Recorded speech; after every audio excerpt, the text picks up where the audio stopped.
하나님의 뜻을 따라 그리스도 예수의 사도로 부르심을 받은 바울과 형제 소스데네는 고린도에 있는 하나님의 교회 곧 그리스도 예수 안에서 거룩하여지고 성도라 부르심을 받은 자들과 또 각 처에서 우리의 주 곧 그들과 우리의 주 되신 예수 그리스도의 이름을 부르는 모든 자들에게 하나님 우리 아버지와 주 예수 그리스도로부터 은혜와 평강이 있기를 원하노라. 아멘.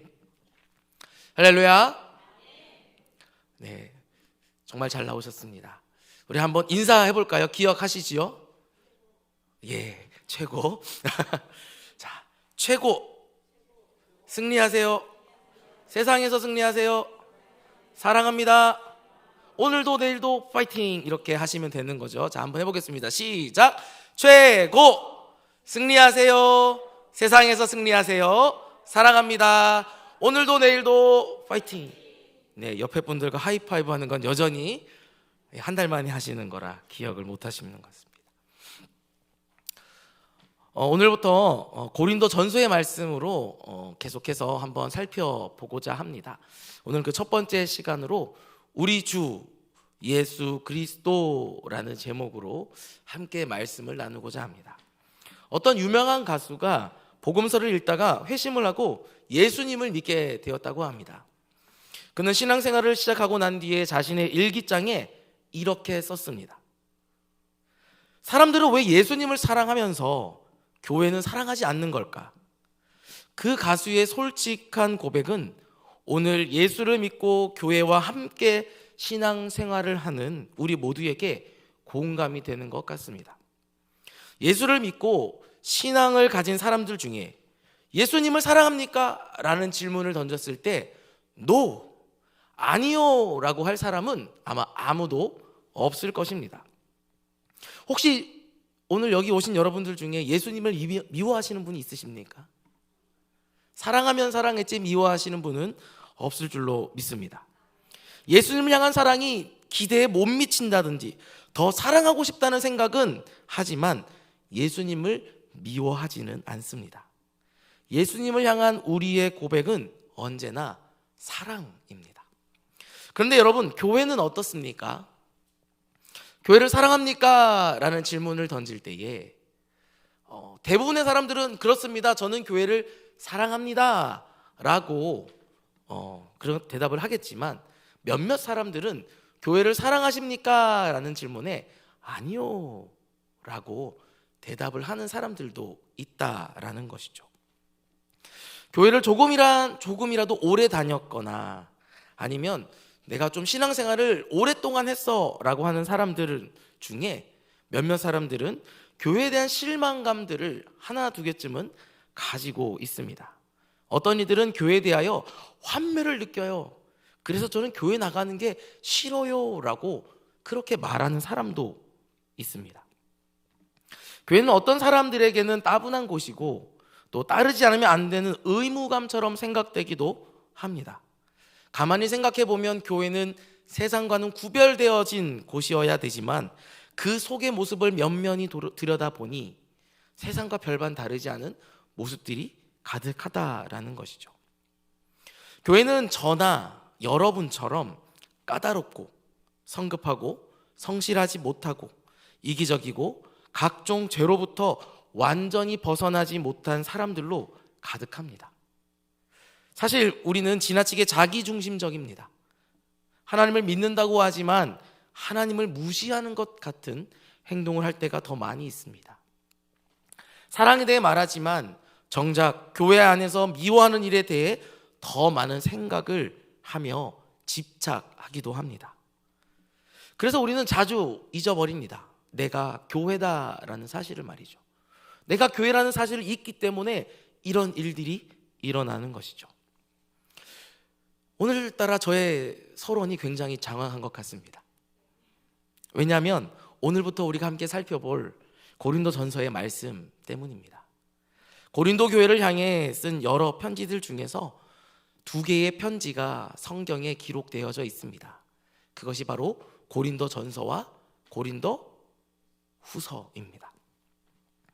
여러분, 고린도 전서 하면 어떤 것이 가장 먼저 생각이 나십니까? 고린도전서 하면 가장 먼저 생각나는 게 있으시죠? 고린도 교회.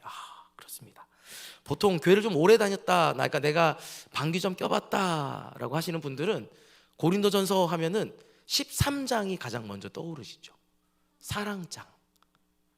사랑에 관한 내용들이 가득 담겨 있는 13장에 대한 구절들이 생각이 난다고 하실 것입니다.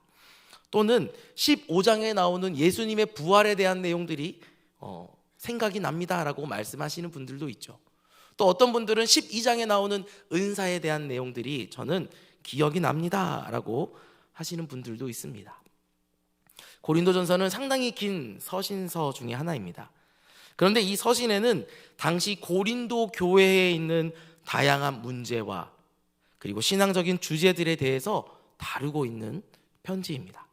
한마디로 말해서 고린도전서는 교회 생활 지침서, 교회 생활 백과로 생각하면 됩니다.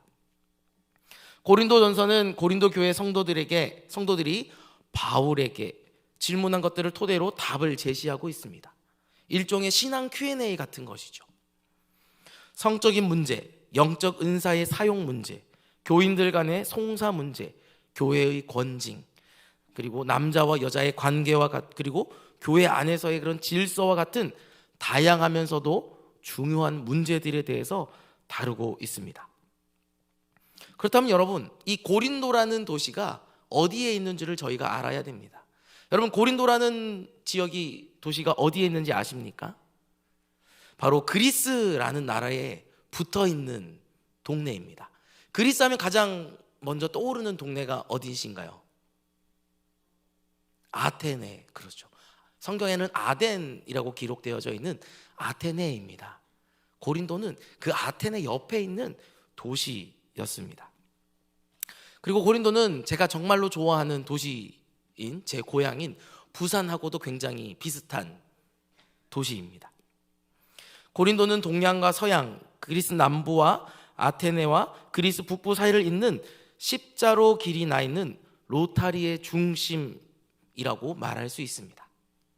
그러니까 교통이 얼마나 발달되어 있는지, 그리고 얼마나 많은 사람들이 오고 가는 길인지, 무역을 하는 사람들, 상인들이 오고 가는 곳인지를 알 수 있는 것이죠. 육로와 해상교통의 발달로 인해서 아주 중요한 무역 중심지로 각광받았던 동네가 바로 고린도 지역이었습니다. 유동인구가 많고 항구 도시의 특성상 유흥가들이 많이 있는 그런 동네였습니다. 여러 지역에서 찾아온 사람들로 인해서 각종 문화와 각지에서 흘러들어온 종교들로 인해서 우상 숭배가 또 가득한 동네가 바로 고린도라는 것이죠. 여러분, 얼마 전인가 굉장히 유명한 노래가 있었습니다. 강남 스타일이라는 노래가 있죠. 강남 스타일 가사를 보면은 뭐 이런저런 내용들이 있습니다. 그런 것처럼 이 당시에도 고린도인 스타일이라는 단어가 굉장히 유명했어요. 고린도인 스타일 이러면 굉장히 뭔가 멋있을 것 같고 좋아 보입니다. 그러나 이 말은 고린도 사람들처럼 문란하고 부도덕한 그런 사람들을 비꼬아서 하는 말이었습니다. 그런 거 있잖아요. 잘했다, 잘했다. 어떤 느낌인지 아시겠죠? 전자와 후자의 느낌이 완전히 다르죠. 바로 그런 것처럼 고린도인 스타일 이렇게 말하면 굉장히 좋은 의미가 아니라 나쁜 의미로 쓰여진 말이었습니다. 바울이 고린도에 세운 교회는 연륜이 오래되지 않았습니다. 성령님의 강력한 역사가 일어나고 있었지만 그렇게 오랜 시간이 지나지 않은 아주 따끈따끈한 새로 지어진 교회였습니다. 놀라운 부흥과 함께 여러 가지 문제가 많이 발생했습니다. 교회가 그 문제들을 다루기에는 그런 연륜이나 경륜이 짧고 미숙한 상태, 그런 교회가 바로 고린도 교회였습니다. 학자들은 신약 성경에 나오는 교회들 중에서 은혜가 가장 넘치면서도 문제가 가장 많은 교회가 바로 고린도 교회였을 것이다 라고 그렇게 말을 합니다. 바울이 고린도를 향해 편지를 쓸 당시 고린도 교회는 사실상 없어질 위기에 그런 처해 있었습니다. 사라질 법한 정말로 역사상 사라질 법한 그런 상황이었음에도 불구하고 생존한 교회가 바로 고린도 교회다라는 것이죠. 어느 정도였냐면 교회의 리더십은 와해되고 파벌과 교만과 허세와 부도덕한 일들로 인해서 신음하고 있는 교회가 바로 고린도 교회였습니다. 신학적인 문제들도 안고 있었는데 지나친 영적 체험이나 금욕주의적 생활을 강조하는 이단들의 거짓 가르침과 무정한 이기주의에 빠진 선지자들이 많이 있었다라고 기록합니다. 이러한 문제들로 가득한 문제 백화점과 같은 그런 고린도 교회를 향해 사도 바울은 안타까움을 느꼈습니다. 자신이 직접 반대를 무릅쓰고 복음을 전하고 회심한 성도들을 가르쳐 세운 교회였습니다. 그래서 더욱 마음이 답답하고 괴로웠던 것이죠. 그런 심정을 가지고 일단 편지라도 먼저 보내야겠다는 생각에 급하게 쓴 편지가 바로 고린도 전서의 편지입니다. 오늘 우리는 3절까지만 읽었는데요, 어떤 학자들에 의하면 1절부터 9절까지 고린도 교회의 서론이다라고 이야기를 합니다. 왜냐하면 1절부터 9절까지 가만히 읽어보면 계속해서 반복되는 단어가 나오기 때문이지요. 그것은 바로 주라는 단어입니다. 헬라어로는 퀴리오스라는 단어입니다. 우리의 주, 그들과 우리의 주, 우리 아버지와 주 예수 그리스도, 우리 주 예수 그리스도, 우리 주. 사도 바울은 서론에서 예수 그리스도는 우리의 주가 되신다, 그리고 우리 모두의 주가 되신다, 이것을 강조하고 있습니다. 여러분, 사도 바울은 왜 그렇게 그리스도의 주되심을 강조하고 있는 것일까요? 우리는 모두 예수 그리스도를 주님으로 모신 성도들입니다.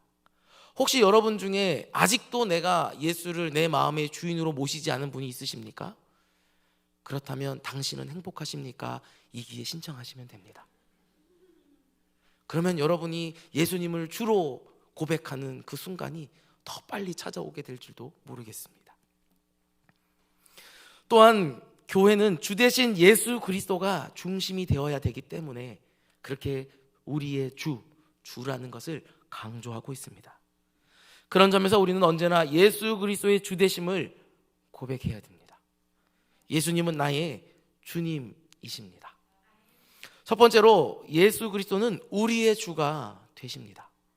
예수 그리스도가 우리의 주가 되신다는 고백은 모든 그리스도인들의 첫 번째 고백이 되어야 됩니다. 그리스도인이 되었다는 것은 예수님을 주로 고백하고 예수님을 의지하고 예배와 기도 가운데 예수님의 이름을 부르고 예수님의 도움을 구하는 사람이 되었다라는 말입니다. 예수 그리스도는 나의 주가 되십니다. 예수 그리스도는 여러분의 주가 되십니다. 그런데 오늘 본문 2절에는 아주 은혜로운 표현이 나오죠. 한번 2절 말씀을 한번 같이 읽어볼까요? 시작. 고린도에 있는 하나님의 교회 곧 그리스도 예수 안에서 거룩하여지고 성도라 부르심을 받은 자들과 또 각처에서 우리의 주 곧 그들과 우리의 주 되신 예수 그리스도의 이름을 부르는 모든 자들에게 아멘. 우리의 주 곧 그들과 우리의 주. 이 말은 우리의 주님이신 예수 그리스도는 그들의 주가 되시고 우리의 주가 되신다라는 말입니다. 이 표현이 뭐가 그리 대단할까 생각하는 분이 있으실지도 모르겠습니다. 여러분, 나의 주, 우리의 주라는 표현은 우리가 자주 씁니다. 그렇죠? 예수님은 나의 주님이십니다. 예수님은 우리의 주님이십니다. 라는 표현은 굉장히 많이 사용되어집니다. 이때 우리의 의식 속에는 나의 주라는 개념이 굉장히 강하죠. 우리의 주, 나의 주, 이것은 나를 중심으로 생각을 하게 됩니다. 그런데 그들의 주가 우리의 주라는 말 속에는 나의 주가 먼저가 아니라 당신의 주, 그들의 주가 먼저입니다. 상대가 믿는 주님을 먼저 인정하는 것이죠. 한번 저를 따라해 보실까요? 예수 그리스도는 나의 주와 우리의 주가 되십니다. 예수 그리스도는 그들의 주와 우리의 주가 되십니다. 어떻습니까? 같은 내용이지만 표현하는 방식에 따라 느낌이 조금 다른 것 같지 않습니까? 그러니 우리의 주, 곧 그들과 우리의 주라는 표현을 인사말에 넣은 이유가 있는 것이죠. 그들과 우리의 주라는 이 말은 고린도전서 전체를 관통하는 아주 중요한 주제이기 때문입니다.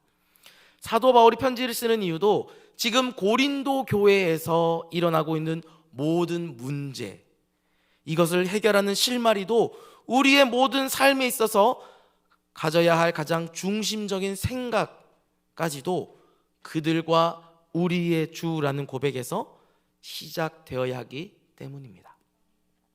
우리는 서로 다릅니다. 은혜를 받는 방식도 다르고요, 기질도 다르고요, 생김새도 전혀 다릅니다. 심지어 죄를 짓는 방법도 서로 달라요. 그렇지만 우리에게 사랑과 은혜를 베푸시는 주님은 한 분이십니다. 사도 바울은 에베소 교회를 향해 편지를 쓰면서 이것을 강조합니다. 에베소서 4장 4절부터 6절까지의 말씀을 우리 한번 같이 읽어보도록 하겠습니다. 시작. 몸이 하나요 성령도 한 분이시니 이와 같이 너희가 부르심의 한 소망 안에서 부르심을 받았느니라. 주도 한 분이시요 믿음도 하나요 세례도 하나요 하나님도 한 분이시니 곧 만유의 아버지시라. 만유 위에 계시고 만유를 통일하시고 만유 가운데 계시도다. 아멘. 우리에게 은혜를 주시는 분은 오직 한 분밖에 없습니다. 그러니 여러분의 주님이나 저의 주님은 동일한 주님이다라는 것이죠. 여러분, 이 사실을 믿으시기를 바랍니다. 이 사실에 대한 대전제가 있어야 우리가 함께 모여 믿음 생활을 하고 그리스도의 몸된 교회가 될 수 있습니다. 우리 중에 누구도 하나님을 독점하거나 예수 그리스도와 그분의 복음을 자기만의 것으로 독차지하겠다고 주장할 수가 없습니다. 당시 고린도 교회 안에서는 여러 분파들이 있었습니다. 분파들이 생겨난 가장 깊은 곳에 있는 원인은 바로 자기가 가진 믿음이 최고다라고 생각했기 때문입니다. 그들은 자기가 좋아하거나 스타일이 맞는 지도자들을 추종하며 서로 주장한 것이죠. 사도 바울은 이런 고린도 교회를 향하여 이렇게 말합니다. 고린도전서 1장 12절 13절인데요, 제가 읽어드리겠습니다. 내가 이것을 말하거니와 너희가 각각 이르되 나는 바울에게, 나는 아볼로에게, 나는 게바에게, 나는 그리스도에게 속한 자라 한다는 것이니 그리스도께서 어찌 나뉘었느냐? 바울이 너희를 위하여 십자가에 못 박혔으며 바울의 이름으로 너희가 세례를 받았느냐? 그리스도의 임재와 주되심을 자신들만의 전유물로 삼으려는 유혹은 예나 지금이나 계속되고 있습니다. 언젠가 이런 식의 아집에 사로잡힌 교회의 어느 집사님이 미국의 굉장히 유명하신 목사님이신 스펄전 목사님을 찾아왔다고 합니다. 예고 없는 갑작스러운 방문에 스펄전 목사님은 다른 일을 하고 있는 중이라서 만나는 것이 잠깐 어려울 것 같습니다 라고 이렇게 전해달라고 부탁을 했다고 합니다. 그러자 이 집사님이 이렇게 말을 했다고 합니다. 그렇다면 주님께서 보내신 특별한 사람이 기다리고 있다고 전해주시겠습니까? 비서가 그분의 말을 이렇게 전했더니 스펄전 목사님은 비서를 통해 이렇게 답했다고 합니다. 대단히 죄송합니다만 제가 지금 주님을 만나고 있는 중이라서요. 십자가에서 죽고 부활하심으로 우리를 구원하신 우리의 주님은 또한 동일한 방법으로 우리 옆에 있는 다른 사람들을 구원하셨습니다. 주님은 지금도 동일한 방법으로 그들의 주님이 되시기를 기뻐하십니다. 이 사실을 우리가 기억한다면 우리는 조금 더 넓은 의미에서 더 넓고 깊은 안목을 가지고 우리의 모두의 주인 되신 예수 그리스도를 고백할 수 있습니다. 나의 주님이기에 앞서 그들의 주님이 되신다는 것을 항상 잊지 말아야 합니다. 같은 고백, 같은 주로 섬긴다는 것은 믿음의 식구들과 함께 신앙생활을 하는 데 있어서 너무나도 중요한 것입니다. 그래서 우리는 매주 예배 시간에 사도신경이라는 것으로 하나의 신앙의 고백을 가지고 함께 고백하는 것이죠. 여러분, 저를 구원해 주신 주님과 여러분을 구원해 주신 주님은 동일하십니다. 여러분의 주가 저의 주님이십니다.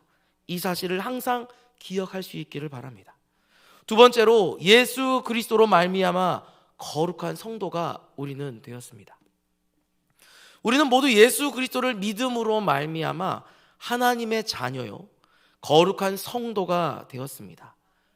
이 과정에서 우리의 믿음과 주의 부르심이 작동합니다.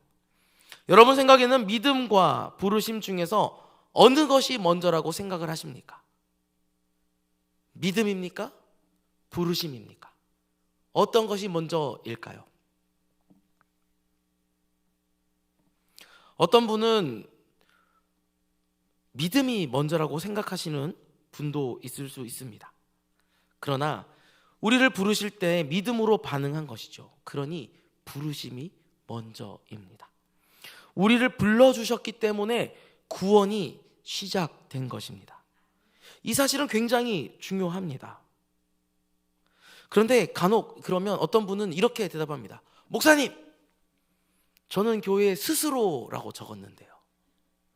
누가 나를 불러주지 않았다라는 것이죠. 저는 스스로 교회에 나왔는데요. 스스로 자진해서 왔다 하더라도 그것은 누가 우리를 불러주신 것입니까? 성령께서 우리를 불러주셨기 때문에 우리는 그것에 이끌려 그것에 믿음으로 답해서 교회에 나왔다라는 것이죠. 부르심이 없이 교회에 나올 수 있는 사람은 아무도 없습니다. 우리를 불러주시고 하나님의 자녀가 되고 성도가 될 수 있게 해주신 은혜에 감사할 수 있기를 바랍니다. 그렇다면 우리는 부르심을 받기 전에 어디에 있었을까요? 또 우리는 어떤 상태이었을까요? 이것에 대해 성경은 우리에게 이렇게 말씀합니다. 베드로전서 2장 10절입니다. 너희가 전에는 백성이 아니더니 이제는 하나님의 백성이요 전에는 긍휼을 얻지 못하였더니 이제는 긍휼을 얻은 자니라. 너희가 전에는 양과 같이 길을 잃었더니 이제는 너희 영혼의 목자와 감독 되신 이에게 돌아왔느니라. 아멘. 어떤 사람들이었다고요? 전에는 백성이 아니었어요. 길을 잃어버린 양과 같은 자들이었다고 합니다. 그런 우리를 예수 그리스도로 말미암아 새로운 삶과 신분을 허락해 주신 것이죠. 그리고 베드로전서 2장 9절에는 이렇게 기록합니다. 그러나 너희는 택하신 족속이요. 우리 한번 같이 읽어볼까요? 시작. 그러나 너희는 택하신 족속이요 왕같은 제사장들이요 거룩한 나라요 그의 소유가 된 백성이니 이는 너희를 어두운 데서 불러내어 그의 기이한 빛에 들어가게 하신 이의 아름다운 덕을 선포하게 하려 하심이라. 아멘. 우리는 과거에는 그리스도 밖에 있었습니다. 그리스도와 상관없이 어둠 속에 헤매고 어디에 진리가 있는지 참된 행복이 있는지 알지 못한 채 방황하며 살았습니다. 그런 우리를 불러주셔서 그리스도 안으로 우리를 인도해 주셨습니다. 그래서 사도 바울은 오늘 말씀에서 이렇게 고백합니다. 1장 2절의 말씀을 다시 한번 볼까요? 제가 읽어드리겠습니다. 고린도에 있는 하나님의 교회 곧 그리스도 예수 안에서 거룩하여지고 성도라 부르심을 받은 자들과 또 각처에서 우리의 주 곧 그들과 우리의 주 대신 예수 그리스도의 이름을 부르는 모든 자들에게. 아멘. 그리스도 예수 안에서 우리는 거룩하여지고 성도라 부르심을 받았다고 합니다. 그렇다면 여러분, 그리스도 예수 안은 어디를 말하는 것일까요? 사도 바울은 고린도에 있는 하나님의 교회라고 말합니다. 하나님의 교회 곧 그리스도 예수 안에서라고 분명하게 말씀하고 있습니다. 이 말은 우리가 과거에는 교회 밖에 있던 외인들이었고 죄인이었고 어두운 데서 방황하는 사람들이었습니다. 그러나 이제 예수 그리스도를 믿음으로 예수 그리스도의 몸이고 하나님이 세우신 하나님의 교회 속으로 들어오게 되었습니다. 어머니 품과 같은 교회가 바로 예수 그리스도 안이라는 말입니다. 그러니 저와 여러분이 거룩한 성도의 삶을 살기를 원한다면 어디에 있어야 할까요? 바로 교회 안에 있어야 한다라는 것이죠. 그리스도의 몸이신 교회, 하나님의 교회, 우리 동광교회에 있어야 된다라는 겁니다. 그래서 먼저 교회는 그리스도의 몸으로서 거룩한 곳, 그런 거룩한 곳이 되어야 합니다. 교회는 세상과 구별되어져야 되는 곳이어야 합니다. 교회의 구성원인 성도들은 서로 그리스도 안에서 거룩해져야 합니다. 건물로서의 교회가 아니라 그리스도의 몸으로서의 교회는 우리를 거룩하게 만듭니다. 우리가 거룩한 삶을 살기 원한다면 주님 안에, 주의 몸된 교회 안에 믿음의 성도들 가운데 있어야 합니다. 사탄 마귀는 이 사실을 자꾸만 왜곡시킵니다. 성도들로 하여금 교회에 대한 기대감을 사라지게 만듭니다. 여러 가지 교회 문제와 각종 사건 사고들에 집중하게 만듭니다. 그래서 교회의 영광과 거룩함을 보지 못하게 방해합니다. 그러나 여러분, 사탄 마귀가 보여주는 것은 불완전한 지상교회의 현실입니다. 여러 가지 흙탕물이 튀고 여기저기 상처가 났다고 해서 온몸이 더럽혀지고 중심까지 더럽혀지는 것은 아닙니다. 더럽혀진 옷은 갈아입으면 됩니다. 더러워진 몸은 씻으면 됩니다. 중요한 것은 거룩하신 하나님과 그리스도께서 우리를 부르시고 거룩한 성도라고 우리를 불러주시고 그 성도들이 모인 교회를 거룩하다고 말씀하고 있다는 사실입니다. 사도 바울은 문제가 많은 고린도 교회를 하나님의 관점과 그리스도의 관점으로 보고 있습니다. 교회는 거룩한 성도들과 그들을 부르신 분의 거룩함이 생명임을 선언하고 있습니다. 저와 여러분이 거룩한 성도들입니다. 우리 동광교회도 거룩한 그리스도인의 몸된 교회이고 하나님의 교회입니다. 내가 곧 교회고 우리가 곧 교회입니다. 교회 안에서 더욱 거룩해지시기를 바랍니다. 거룩은 주님 안에 있을 때 더욱, 그리고 주님의 몸된 교회 안에 있을 때에 가능하다는 사실을 잊지 마시기를 바랍니다. 마지막 세 번째로, 예수 그리스도를 부르는 모든 사람은 은혜와 평강을 누리게 됩니다. 은혜와 평강은 사도 바울이 성도들에게 인사할 때 자주 사용하는 표현입니다. 단순히 샬롬, 그런 샬롬과 같은 인사로 생각할 수도 있지만 그 속에 숨겨진 의미가 있습니다. 3절을 보면 이렇게 기록합니다. 한번 제가 읽어드리겠습니다. 하나님 우리 아버지와 주 예수 그리스도로부터 은혜와 평강이 있기를 원하노라. 아멘. 여러분, 여기서 중요한 것은 은혜와 평강의 출처가 어디인가입니다. 여러분, 은혜와 평강의 출처가 어디입니까? 하나님 우리 아버지와 주 예수로부터 흘러나오는 은혜와 평강입니다. 어쩌면 고린도 교회에 가장 필요했던 것이 바로 이 은혜와 평강일 것입니다. 자격 없는 자를 향하여 일방적으로 베푸시는 하나님의 한량없는 은혜와 모든 것이 서로 연합하고 조화를 이룰 때 찾아오는 평강입니다. 은혜와 평강만 있다면 어떤 상황에서도 살아갈 수 있지 않을까요?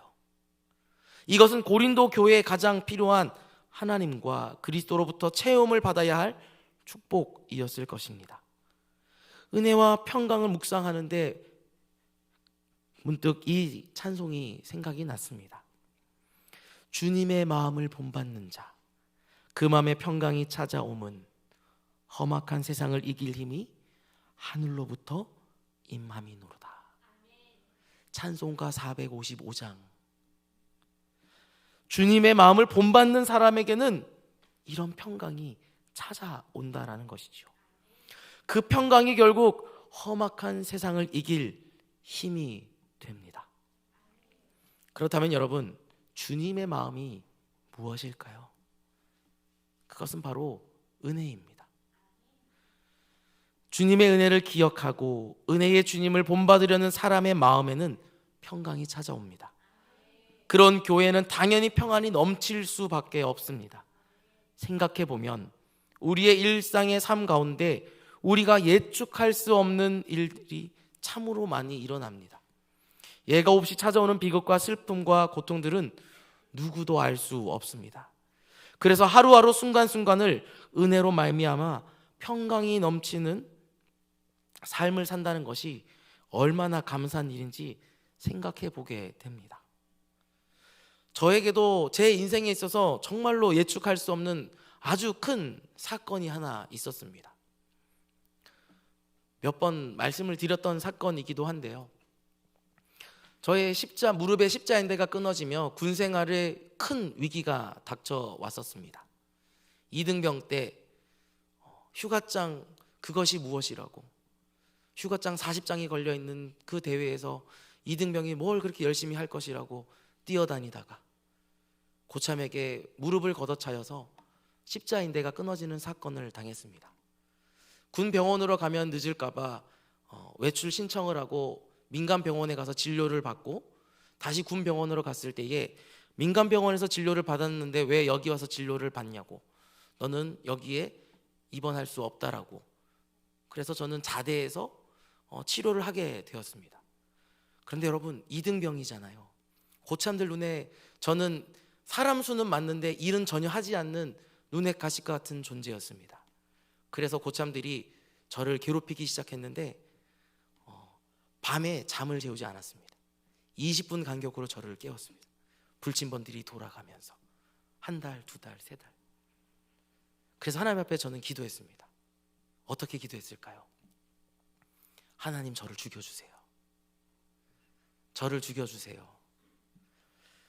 여러분, 근데 그렇게 기도하는 중에 하나님이 저에게 주셨던 마음은 진짜 죽여줄까라는 말씀이었어요. 너 정말 죽고 싶니? 라는 말씀이었어요. 그래서 다시 하나님 앞에 기도했습니다. 죄송합니다. 살고 싶습니다. 살려주세요. 하나님, 저 이 고통으로 좀 벗어나게 해주세요. 그런데 정말 놀라운 일이 일어났어요. 저의 무릎을 그렇게 박살냈던 고참이 최고참이었는데요, 그 옆에서 자게 했어요. 그리고 그 밤에 저를 깨우는 소리를 듣고 왜 깨우냐고 불침번에게 따져 묻기 시작했습니다. 그리고 저를 깨우는 모든 사람들이 그것이 하루 이틀이 지난 일이 아니라는 것을 알게 되고, 그 고참이 다음날 아침에 앞으로 저를 깨우는 사람은 자기가 똑같이 해주겠다고, 아무도 잠을 못 잘 줄 알라고, 괴롭히지 말라고. 그리고 저는 놀랍게도 군종병이 아니었는데 저희 중대장님이 너는 할 것도 없는데 교회 나가서 기도나 하라고, 그래서 저를 군종병으로 임명을 해주셨습니다. 그래서 저는 정말 할 것도 없는 잉여 자원이 군종병이 되어가지고 날마다 교회에 가서 기도하고 찬양 부르고 말씀 보고 그런 생활을 했어요. 여러분, 이것이 어느 순간 저에게 찾아온 은혜와 평강의 순간이었다는 것이죠. 고린도 교회에도 은혜와 평강이 회복되어야 했습니다. 오늘을 사는 또 다른 고린도 교회와 같은 우리 교회도 주님의 품 안에 같은 교회에서 생활하는 저와 여러분들에게도 은혜와 평강이 넘쳐야 합니다. 험악한 세상을 이길 힘이 하늘로부터 임함이로다. 이 찬송처럼 우리는 주님 안에서 은혜와 평강을 구할 수 있어야 합니다. 그들의 주가 되시고 우리의 주가 되시는 하나님, 우리 아버지와 예수 그리스도로부터 오는 은혜와 평강이 넘치기를 바랍니다. 저는 오늘 예배뿐만 아니라 매일 드려지는 새벽 예배, 주일마다 드려지는 예배, 금요 성령 기도회, 이 모든 예배를 통하여 더욱 은혜와 평강이 넘쳐나는 저와 여러분이 되시기를 주님의 이름으로 축복합니다.